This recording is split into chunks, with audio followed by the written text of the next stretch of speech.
नावाने जे रस्त्यावर उतरतोय ना, आणि मग आपल्या आया बहिणी 10वी नापास हवालदाराच्या हातापाया पडत असतील तर तुम्ही कसले डॉन रे? असले डॉन नसतात. हे राडे करायचं सोडून द्या. आपल्या बापानी आपल्या हातामध्ये लेखणी दिली होती, म्हणून जर डॉनच बनायचं असेल ना तर आपल्या बाबासाहेबांसारखं शिकून दाखवा.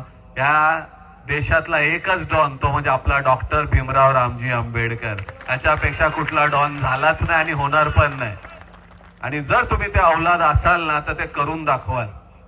तुम्ही नशेडी गंजेडी बनू नका. इथे माझ्या बाबासाहेबांसारखे कपडे कोणी घातलेले नाहीत, कोणाची औकातच नव्हती, म्हणजे कालही नव्हती आजही नाहीये, आणि त्याची औलाद आहात तुम्ही. म्हणून तुम्हाला सांगतो या जयंतीला, आणि मी स्त्रियांनाही सांगतो, माफ करा, सगळ्या माझ्या बहिणीसारख्या असतील